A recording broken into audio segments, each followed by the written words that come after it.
Hello and welcome back to our channel where we cook, we do reviews, and of course share our lifetime stories. So today we are continuing with the journey of building, and from our previous video we talked about what you should do before building. So now that you've settled down, you've decided where you want to build, there are several things that now you must do before embarking on building.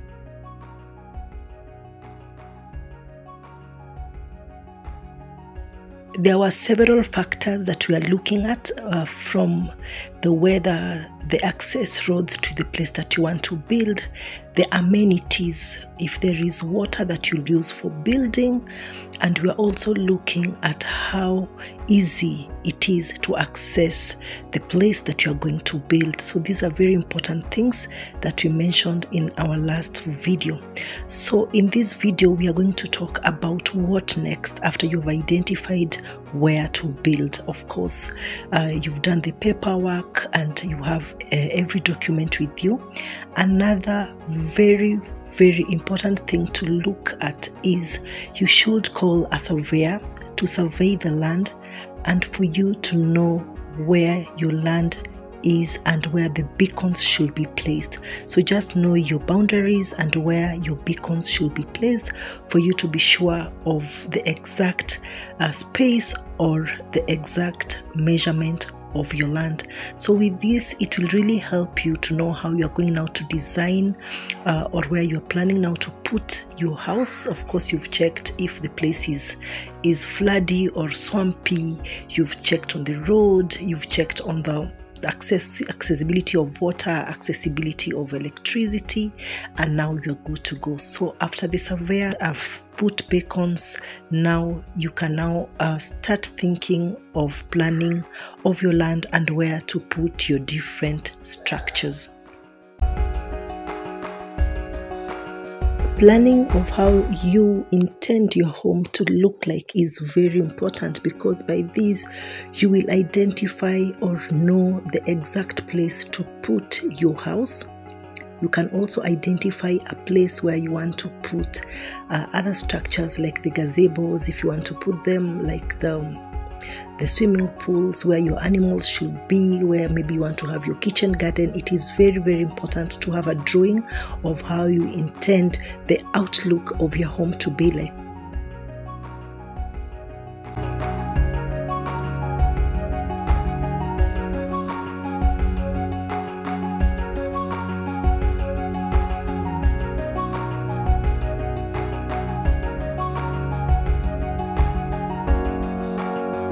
So number one was a surveyor, and number two will be fencing of your home.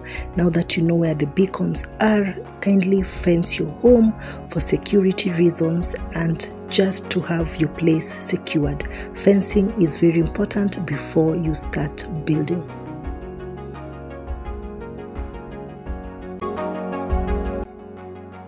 Number three are some structures which are very important.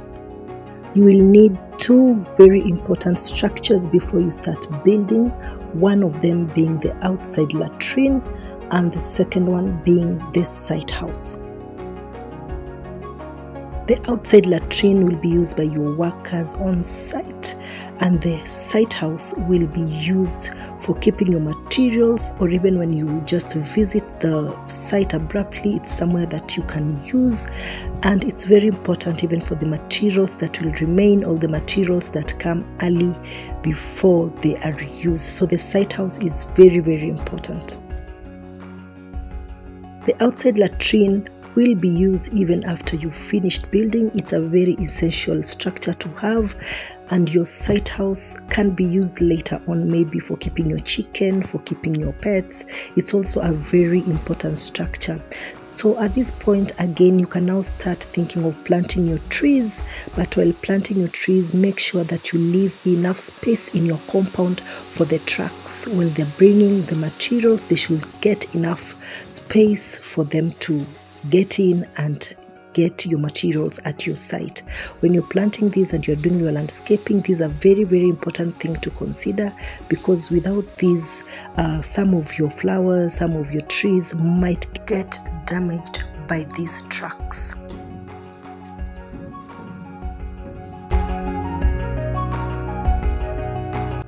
Another important thing to consider is water.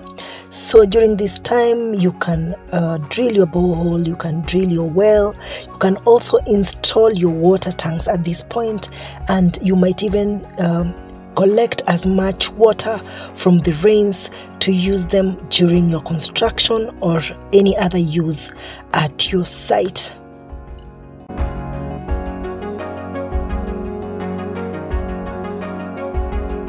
Last but not least, you'll need some tools before starting your building or your construction, which are very, very important, because at this point you'll be clearing your site, you'll be clearing your land for building. So you'll need pangas, you'll need shovels, you'll need slashers, you'll need spades, you'll need rakes, you'll also need wheelbarrows, and many more that you think of. These will be very essential during this time for you and even your fundis before you start your construction.